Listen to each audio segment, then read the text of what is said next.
Vois-tu, longtemps je m'étais enfermé dans une geôle inaccessible. Pas besoin de verrou, les marches m'étaient inabordables. Dans mes songes il y avait une fille, une fée d'une extraordinaire beauté, à la peau si blanche, aux cheveux si fins, si blonds qu'il suffisait à m'aveugler. Ses yeux m'empêchaient tout mouvement.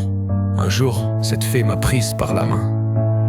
Ainsi tenu, je pus descendre l'escalier irréel. Nous touchions enfin le sol.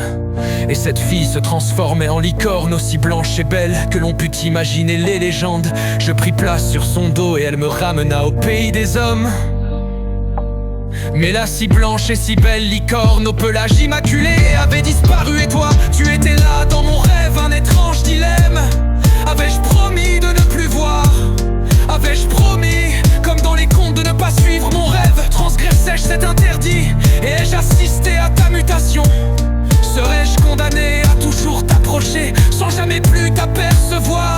Un esprit mythique, un rêve, un idéal qu'on entrevoit un jour par le plus brusque des hasards, et qu'on passe sa vie à poursuivre sans jamais l'atteindre. Pourrais-je un jour vivre avec mon idéal réalisé? J'étais à la frontière de deux mondes parfois si différents, parfois si complices, souvent ennemis, de l'enfance et de l'âge adulte.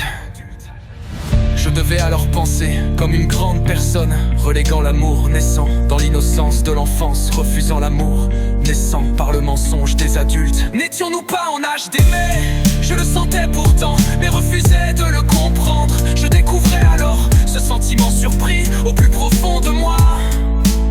Un sentiment que je m'étais pourtant interdit et qui me bouleversait. Et pourtant dans ce brouillard sans issue, je ressentais déjà ce que mon cœur avait décidé.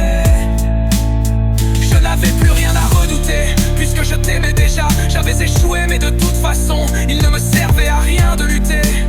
Tout est si simple en fait, il est des raisons qui font que la décision ne vous appartient plus. Mon cœur est serein, et je ne peux qu'accepter ce qu'il a décidé. Depuis, il ne peut plus rien m'arriver. Je me sens protégé par une fille, une fée d'une si extraordinaire beauté, d'une peau si blanche, pourvue de cheveux si fins, si blonds qu'il suffise encore à m'aveugler.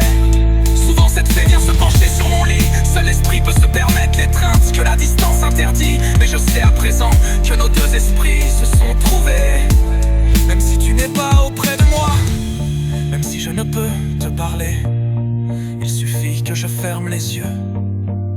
Je sais que tu existes. Je t'ai vu et je te vois encore. J'ai entendu tes doux mots à mon oreille et je les entends toujours. J'ai goûté tes lèvres et j'ai continuellement leur goût sur les miennes. J'ai senti ton odeur et elle m'embaume constamment. J'ai touché ta peau et je ressens contre la mienne depuis cette caresse. Qui est la dame? Qui est la licorne?